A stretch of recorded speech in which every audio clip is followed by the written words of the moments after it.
Now at 9, fall festivals kick off all over the 4 states. We'll visit a few of them. Plus, Baxter Springs is remembering 160 years since the Quantrill attack on Fort Blair. And the latest on the deadly attacks in Israel. The 4 states' most watched news starts now. Thank you for joining us tonight. I'm Elise Noe. Baxter Springs is celebrating the 160th anniversary of Quantrill's attack on Fort Blair, a battle that was part of the Civil War. KOAM's Fernanda Silva was at the event and traveled back in time to learn more about the local history. 9 years ago, Michael and his family decided to travel in time on the weekends. Putting a point on this because you've got to have a point to drive it into the ground. And acting as a local blacksmith in the Civil War era, he had to learn how to craft with iron to perform an essential job for that time. Back then, everybody had to have a blacksmith for anything metal. You didn't run to a store and buy things. I have a lot of fun doing it, being able to teach people anything about what's going on, how things used to be.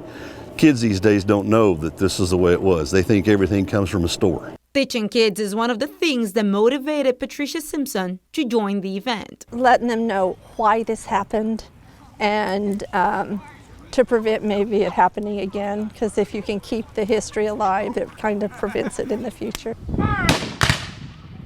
The two-day event counts on reenactors in period attire, battle engagements, and weapon and cannon firing displays, taking people back to the Civil War. You're walking down the same course that our soldiers walked down.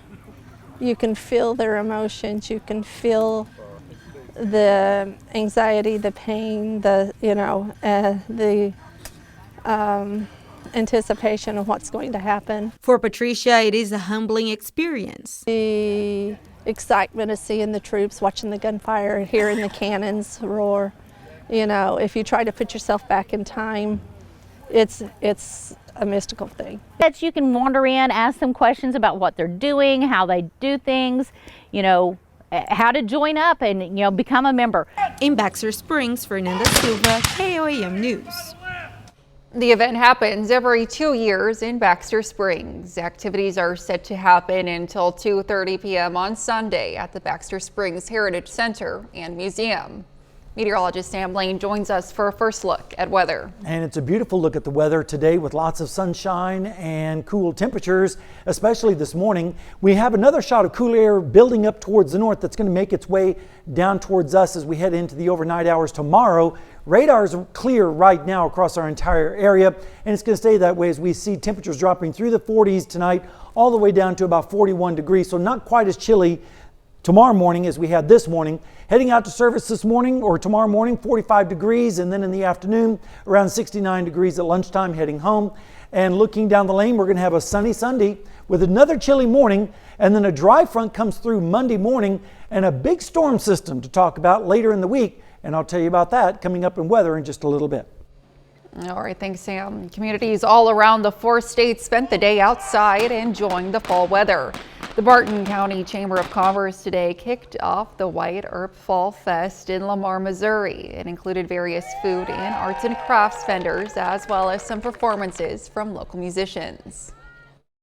There's a Wild West reenactment group here, and they can throw you in jail, or I actually just got out. They do skits about every 30 minutes.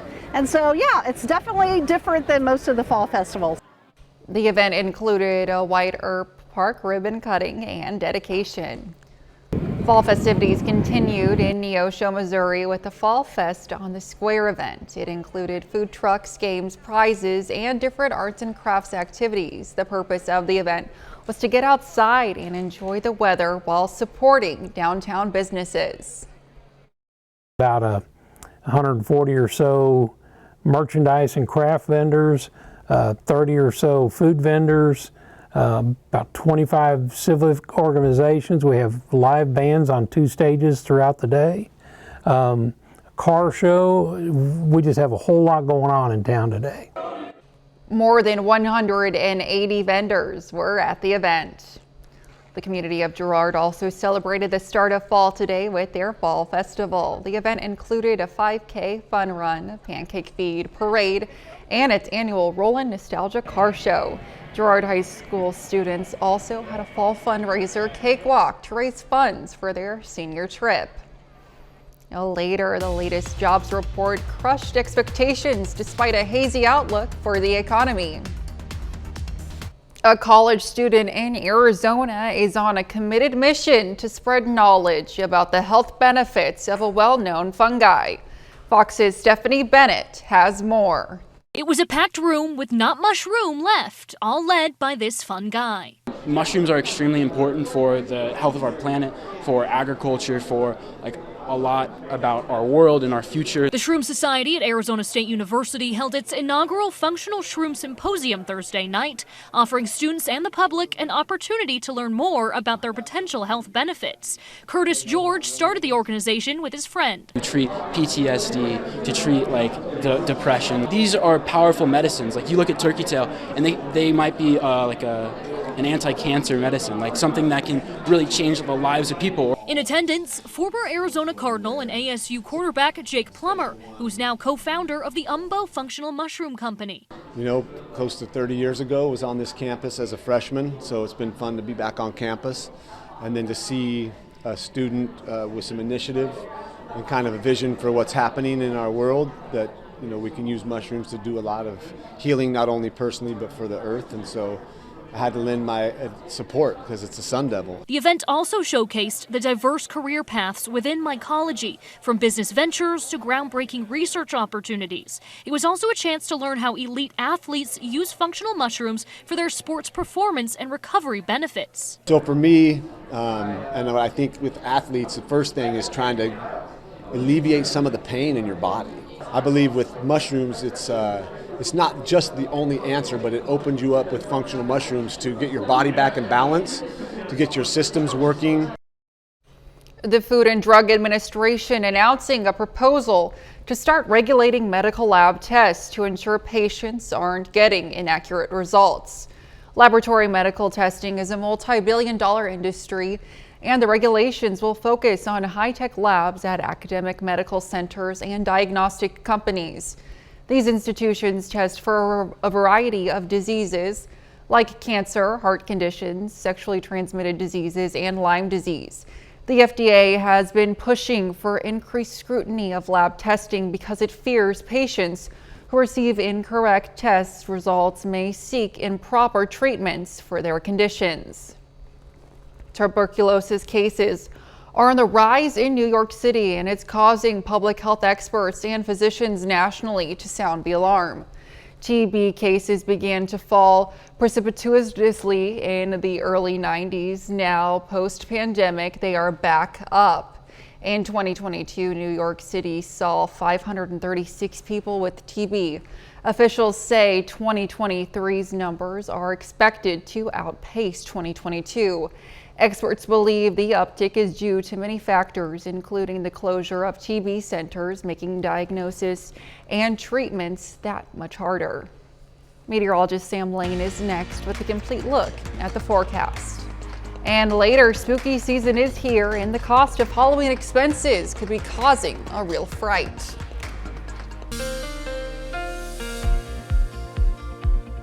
We got off to a chilly start this morning with temperatures in the 20s in some locations and 30s for everyone else. And we had a warm afternoon with lots of sunshine. Right now at Seneca, Missouri, the Indigo Sky Casino and Resort, we have clear skies and temperatures are already starting to fall once again down to chilly levels for this time of year. This morning, as I mentioned, it was quite chilly. 29 in Sarcoxie, 31 in Neosho, 32 in Pineville, 31 in Grove. So some places got below freezing, but most everyone else was in the mid 30s, including Fredonia with 35, and same thing in Chanute and in Garnett. Then this afternoon, the warm sunshine allowed temperatures to rise into the upper 50s and lower 60s across the area. And now we're starting to see temperatures dropping off a little bit as we head towards the evening hours. High in Joplin was 63 after starting out at a chilly 35.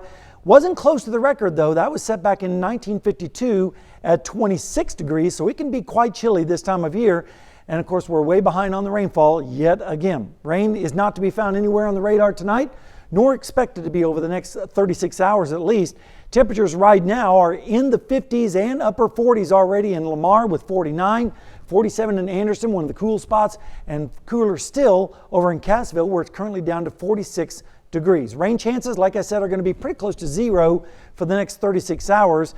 Instead, we're going to see once again tomorrow morning temperatures in the 30s and 40s with westerly winds, and then those westerly winds will help temperatures rise into the mid 70s tomorrow afternoon, even some lower 80s out towards the west. But notice there's another front dropping in from the north that will sail our way tomorrow night into Monday morning, and basically it's going to change our wind direction, also introduce a little bit of drier air, so we'll see temperatures dropping back down into the 40s once again on Monday morning. Then Monday afternoon, a little bit cooler, but still in the low 70s and mid 70s out towards the west with upper 60s off towards the east. And then as we go into Tuesday morning, we're going to see the winds come back around to the south, and as a result, we'll see warmer lows with readings generally in the mid 40s. We have a big storm system that we're going to be watching over the week as we end towards the end of the week. We're going to see this big storm on the west coast move closer to us, and as it gets closer in on Thursday, we could have a round of severe weather across the area, so we're going to watch that very closely, and then finally that will pull out by the time we go into Friday. Rainfall amounts with that system are expected to be around half an inch, maybe isolated higher amounts with that storm system. And of course, like I said, we're going to have to keep an eye on it because some of the storms could be strong. Here's a look at the forecast. As we head through the rest of the week, you can see it's going to be nice to start out, and then storms on Thursday, and then nice again for Saturday, which is the eclipse day, by the way, and a high of 60, and then more showers on Sunday night into Monday morning. But it's a little bit of a roller coaster this week, but that's typical for fall here in the 4 states. It certainly is, and we do need the rain. We so do. We can't We be really too do. picky. That's right. Thanks, Sam. Coming up, an uptick in employment. The latest jobs report crushed expectations, showing a resilient labor market. I'm Rebecca Castor in Washington. What this could mean for interest rates coming up. The latest jobs report crushed expectations, suggesting companies remain confident enough to keep hiring despite interest rates and a hazy outlook for the economy. Fox News correspondent Rebecca Castor has more from Washington. More people are getting to work. The latest jobs report shows a stunning 336,000 jobs were added to the U.S. labor market in September, nearly doubling Wall Street's predictions. It's no accident. It's Bidenomics. We're growing the economy from the middle out, the bottom up, not the top down. The president taking the victory as another chance to sell Bidenomics to voters, as Fox News polling finds 78% view the economy as fair or poor. 70% of Americans think the economy is headed in the wrong direction because they see it in their own finances. Prices at the gas pump and grocery store remain high. Americans are racking up record amounts of credit card debt, and home buying is out of the question for most, with real estate data showing unaffordable home prices in 99% of the country. But the job market remains resilient. It demonstrates to us that our economic policies are working. We've still got more work to do, and we'll continue to do it. But a hot job market could keep inflation up, meaning the Federal Reserve could approve another interest rate hike this year. And economists predict interest rates will not come down anytime soon. In Washington, Rebecca Castor, Fox News. Employees at one of the country's largest drugstore chains are demanding change. Some Walgreens employees are doing that by staging a series of walkouts next week. They say harsh working conditions make it difficult to safely fill prescriptions, and they believe this could put customers at risk. One organizer says it's due to the burdensome prescription and vaccination expectations placed on pharmacists by corporate management. They say the expectations are often based on the number of team members each pharmacy should have, when in reality, staffing is much lower. In a statement, Walgreens acknowledged employees are overworked. Haunted houses won't be the only thing scaring you this October. So will the prices. Data shows Halloween spending trends have been increasing over recent years. But how much will you spend on the holiday this year? According to the National Retail Federation, Americans spent roughly $10 billion in 2021 and last year. That number bumped to $10.6 billion. The report shows most people spend their money on candy. Up next, home decorations, and third on the list, costumes. So what can you do to save? Experts suggest buying in bulk to make your dollar go further and buy off-season to help lower the cost. UPS and FedEx say they won't be raising many holiday delivery services, but instead will trim some shipping costs back. The moves come as shippers may see a slowdown in holiday parcels sent out by consumers this season. ShipMatrix, a data analytics company for parcel shipping, says consumers will likely be buying things that companies normally don't transport. Well, up next, a couple's wedding theme is in anything but usual. Well, a pair of newlyweds in Michigan walked down the aisle with all the smoke. The couple won a $40,000 weed-themed wedding. Fox's Camila Mary has more of this first of its kind celebration.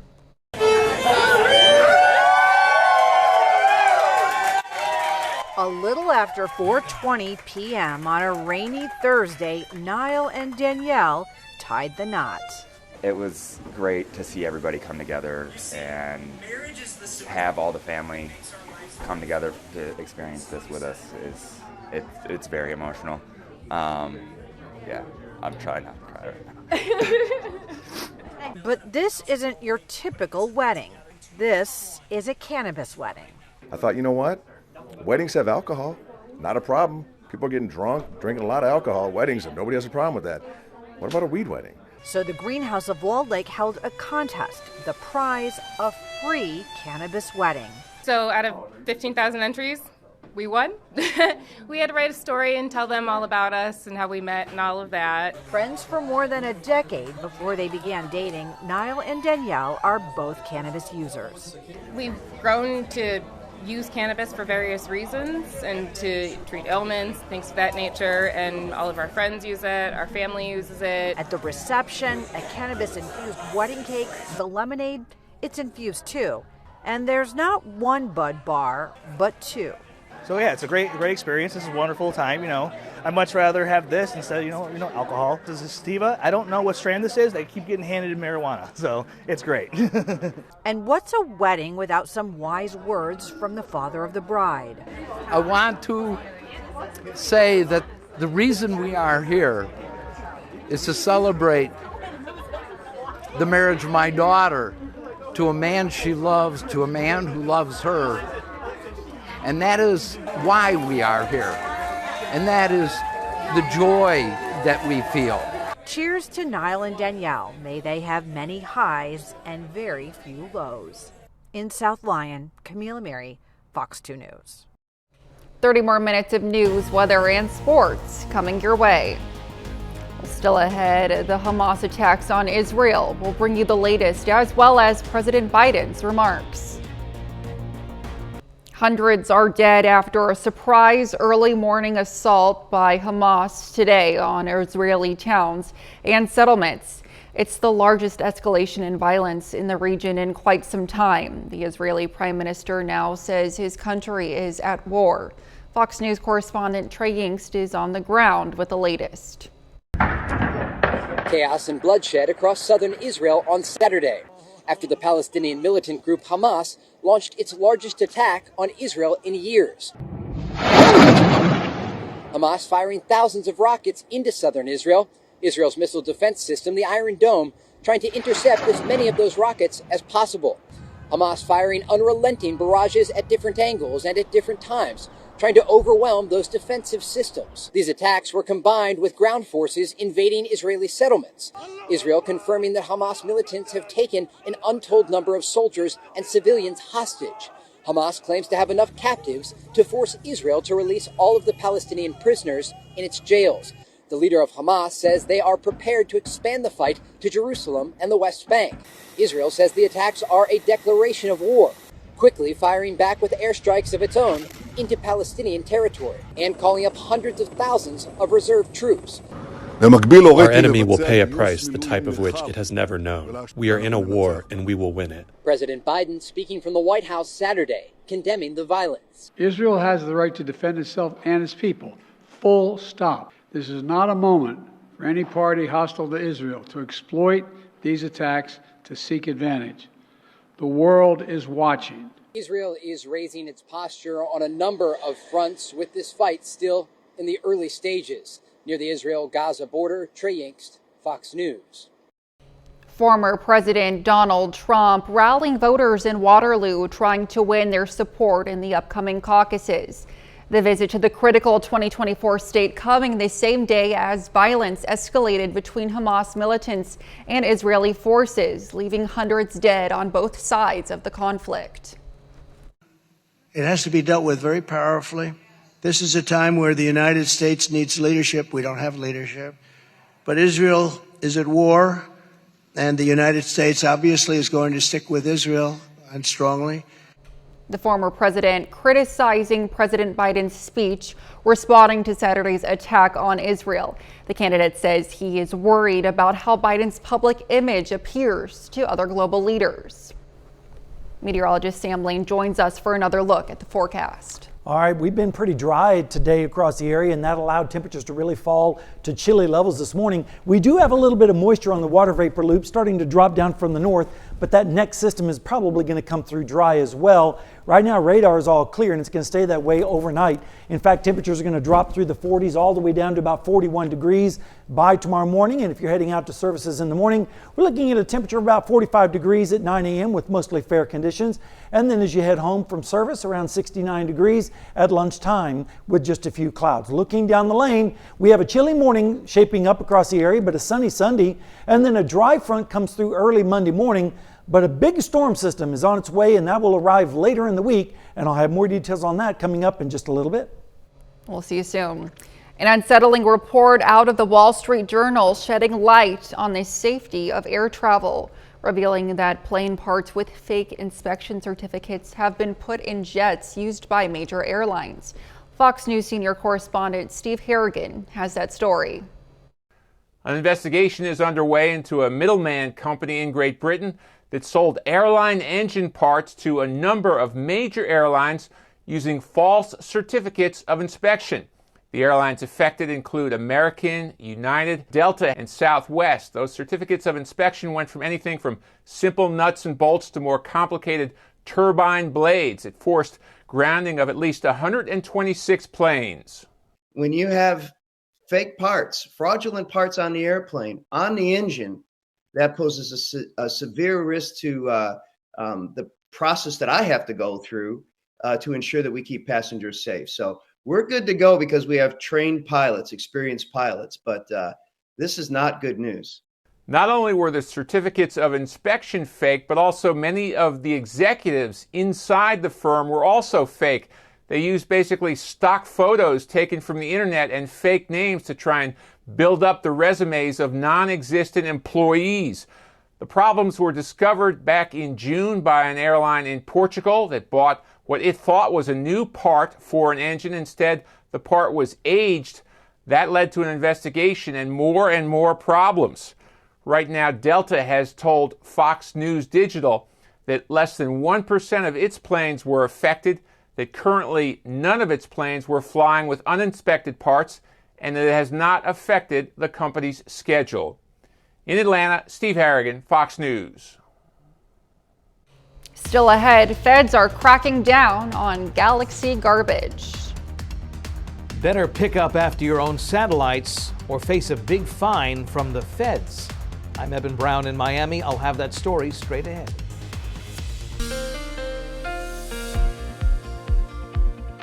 It was a frosty start to the weekend this morning with temperatures in the 30s, even some 20s showing up in a few isolated spots. Right now, temperatures are starting to fall once again, including at Seneca, Missouri, at Indigo Sky Casino and Resort with lots of clear skies, light winds, and high pressure aloft and low dew points. That's going to allow temperatures to fall quite rapidly once the sun goes down. And we've seen that this morning. We saw 29 in Sarcoxie this morning, 31 in Neosho, 32 in Pineville, so below freezing in many locations, including Grove with 31. Meanwhile, most everyone else was in the mid-30s, but this afternoon, Temperatures warmed up into the lower 60s for the most part. A few upper 50s like at Sarcoxy and Monette with 58 and also in Cassville. And then this evening we're seeing temperatures falling once again after a high of 63 degrees in Joplin starting out at 35. But that wasn't the record. It was close, but the record was 26 back in 1952, so it can be quite chilly this time of year. Radar is clear right now and is expected to stay that way for quite some time as we have a ridge of high pressure sitting right on top of us basically. Temperatures right now are starting to fall into the upper 40s like in Lamar with 49, 45 already in Monette, 47 in Neosho, so those folks will definitely be in the 30s once again by tomorrow morning, mid-50s out towards the west. Rain chances are going to be pretty close to zero for the next 36 hours. So tonight we're going to have another chilly start, but not as cold as it was this morning, but still some places will be in the upper 30s like Monette and Pittsburgh with 39, mid-40s everywhere else. Then tomorrow afternoon with lots of sunshine and dry air in place, we should rebound into the mid-70s, maybe even some lower 80s out towards the west. But notice up to the north, we have another dry front dropping in from the north, and that will sail through tomorrow night into Monday morning, change our wind direction, and introduce some more drier air. So lows will be in the 40s on Monday morning. Then Monday afternoon, slightly cooler than tomorrow, but still lower 70s for the most part, upper 60s off towards the east. And then as we go into Tuesday morning, we'll see that front come back as a warm front with temperatures in the mid 40s on Tuesday morning. We have a big storm system to deal with. The first one is on the east coast moving away from us, but this one is a real serious monster and is going to come on shore and then pull out into the plains on Thursday evening. So it's very important for everyone to be paying attention to the weather on Thursday. As this system pulls out, we could see a round of some severe weather. So we'll keep an eye on that. Rainfall amounts with that system are expected to be around half an inch, maybe an inch in some isolated spots with some of the heavier storms. Here's a look at the forecast for the next 7 days. Tomorrow, perfect, 73. And then Monday, slightly cooler at 70. And then the clouds increase as we head into Tuesday and Wednesday with a better chance of storms on Thursday. Again, some of the storms could be strong or severe, and then turning cool once again on Saturday, which is the eclipse day, by the way, and then on Sunday night into Monday, some more scattered showers. But a little bit of a roller coaster, so hang on. It'll be exciting to see that eclipse. Yes, it will. Wonderful. Thanks, Sam. Coming up in sports, Pittsburgh State football hosts Emporia State, trying to stay undefeated. Plus, it's homecoming at Missouri Southern as the Lions try to bounce back from last week's road loss. John Dales has the highlights from both those games up next.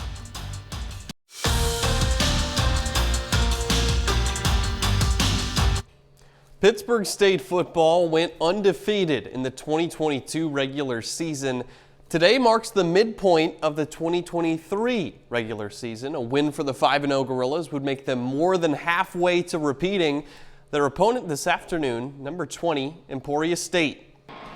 Number 3, Pitt State, 5-0. Emporia State is 4-1. The only loss for the Hornets came on the road against Missouri Western last week. Hornets get the ball first, they kick a field goal. Pitt State later in the first quarter, Chad Dodson drops back and he finds Jack Roberts down the sideline, 58 yards to the house. PSU in front, 7-3. The Gorillas defense forces a punt. Next possession, driving again. Dodson finds Devin Garrison in the corner of the end zone, 17-yard pitch and catch. That puts Pitt State up 14-3. We'd hear more from him later. And by later, I mean the next drive. There he is again, defender draped all over Garrison. He reaches up with one arm and makes the catch. Physical contest. Chad Dodson had to leave for a portion of the second quarter. That puts in Ty Pennington. He's known as a runner, and he takes off here for a pickup of 20 yards, but showed us all afternoon that he can also throw the ball too. Goes down the far sideline. Roberts again, that's a gain of 35 yards. That was another touchdown ensuing that to Garrison. Now 21-3, still second quarter. Pennington airs it out deep. Colby Katzis is there for the catch. 28-yard touchdown. It's 27-3. Pitt State lead in the locker rooms. Emporia State would come back in the fourth after being down 30-3. This 34-yard touchdown from Braden Gleason to Tyler Coleman gets them started. They get close enough to within 8, but the Gorillas put it away late. Pitt State wins 33-25 and is now 6-0. I think we beat a good football team today. Their offense, as you can tell, was very high-powered, but we had a ton of 3 and outs, which is huge for our momentum. The offense was unbelievable the whole game. They had our backs. But one of these days, we'll put 4 quarters together and it'll be beautiful. So I'm excited for the future, but we'll put this one away and get ready for Southern next week. Missouri Southern started last year 3-0 before dropping 7 of its last 8 to end the season. Lions off to a 3-0 start this year too. Lost last week, hoping to avoid falling in a similar slump. Missouri Southern back on its home fields. Homecoming on Saturday afternoon as Fort Hays State comes to town. First quarter, Fort Hays gets a defensive boost. They bat down this 3rd down pass. That sets things up for Cassville native Drake Reese. 41-yard field goal, and he splits the uprights. 3-0 Lions. Now Fort Hays State marches down the field. They answer on their first drive. QB Jack Dawson looks like he's out of options, but then he does find Shane Watts, and he does the rest. Touchdown Tigers. They take the lead, 7-3 Fort Hays State. Next possession for them. Tigers knocking on the door, but the Lions defense gets a big play here. Much needed turnover. Zach Bergman catches the tipped pass in the end zone. Lions take over. Now, after the interception, Southern makes the most of its opportunity. Luke Sampson goes to Ezekiel Lang, who gets into the end zone for a touchdown. Lions go up 9-7. Next Tigers possession. Weird play on 3rd and goal. Fort Hays fumbles the football, but it's fallen on by an offensive lineman in the end zone for a touchdown. So the Tigers take a 14-9 lead into half. Now in the second half, Southern down 21-9. Sampson hands it off to Nathan Glades. The former Joplin Eagle rushes into the end zone for a touchdown. It's 21-15. Fort Hays answers though. Now it's 28-15. 4th and 5 in the 4th quarter. Luke Sampson needs this one. He goes to Jaden Stoshak. Reliable senior wide receiver makes the catch. It's 28-22. Now next Fort Hays possession. Tigers eat some clock. They give it to Shane Watts, who's a problem all day for the Lions. 96 yards on the ground for him. Second TD of the day. The Lions are going to fall short. They lose to Fort Hays State 35-22. I saw a good football team lose to a better football team today, and they kind of got after us, and we struggled to get consistent stops, and they made some plays when it mattered, and that was really the game. I thought they did a really good job of keeping us off balance. I thought they did a nice job of attacking all parts of the field. They took some shots down the field. They attacked the flats. They ran the ball in between. That's the sign of a good OC and trying to make sure we didn't tee off on one thing. That's all for sports. We're back right after this. The federal government is cracking down on interstellar litter bugs who hail from this planet. Fox's Evan Brown explains in this edition of our Fox on Tech series. Remember being taught that littering was bad? In the city or in the woods, help keep America looking good. But what happens if you dump your junk in outer space? While local police might give you a ticket for littering in the park, the Federal Communications Commission is now able to levy astronomical fines against those who don't pitch in while out of this world. The FCC is slapping Dish Network with a $150,000 fine for failing to properly dispose of one of their TV satellites, adding to the already dangerous level of so-called space junk orbiting the planet. The satellite, called EchoStar 7, was supposed to have been put into what is called a disposal orbit, an out-of-the-way corner of space serving as a sort of interstellar junkyard. But it ran out of fuel and ended up causing concerns for space navigation. And that's been a new area of focus for the FCC, which is making a big push to tackle the growing amount of space junk floating around up there. The agency calls the Dish Network fine a, quote, breakthrough settlement, hoping it will discourage other would-be space litter bugs from clogging our solar system with debris. It becomes that much more important that we understand where things are so that we can create the highways and byways, if you will, to have a safe experience for everyone doing business in space. Right now, there are about 35,000 pieces of orbital debris up there being tracked by space surveillance systems here on Earth. In Miami, Evan Brown, Fox News. Not only the devil wears Prada. In a couple of years, the astronauts will too. The Italian luxury fashion house will be teaming up with the space flight services company Axiom Space to design NASA's lunar spacesuits for the Artemis 3 mission. They will be working to make sure the suits are comfortable and that they protect the astronauts from the elements of space and the lunar surface. The Artemis 3 moon mission is scheduled for 2025. Up next, the holiday season is coming up and the Queen of Christmas is ready for all of the holiday cheer. Mariah Carey is spending the lead up to Christmas on tour. Rick Damigella has the story and more in a musical Hollywood Minute.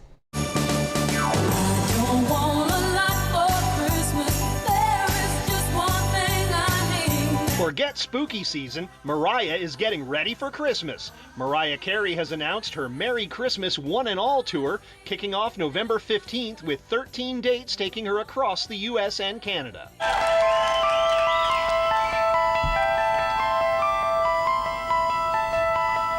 The Exorcist Believer is now in theaters, featuring Mike Oldfield's iconic Tubular Bells. Oldfield recently released a 50th anniversary edition of his Tubular Bells album, now available on vinyl, CD, and digital. Set me down on a cloud with my soul turned inside out. Grammy winner Norah Jones is releasing a special album for Record Store Day's Black Friday event. Performances from her podcast, Norah Jones is Playing Along, will be released on a limited edition vinyl record for the day after Thanksgiving retail gathering. Songs from the album are available now digitally. In Hollywood, I'm Rick Damigella. Well, I know that Christmas isn't here yet, but we're slowly getting there with temperatures. That's right. It felt like it this morning with temperatures below freezing, but no holiday weather like in this forecast, at least right now. We're going to see temperatures in the 70s and then a big chance of thunderstorms, spring-like weather on Thursday. And then we return to more fall-like weather as we head into Saturday with a low of 39 and a high of 60. And that's after the eclipse that morning. And then more showers Sunday night into Monday morning. So a little bit of a roller coaster this week, but not too bad. Not too bad. That's a perfect way to put it. Well, that's our time for tonight. Thanks for joining us. We'll leave you with a video of twin red panda cubs getting their first checkup at the Wispnade Zoo. We'll see you back here next time. Thanks for making us part of your night.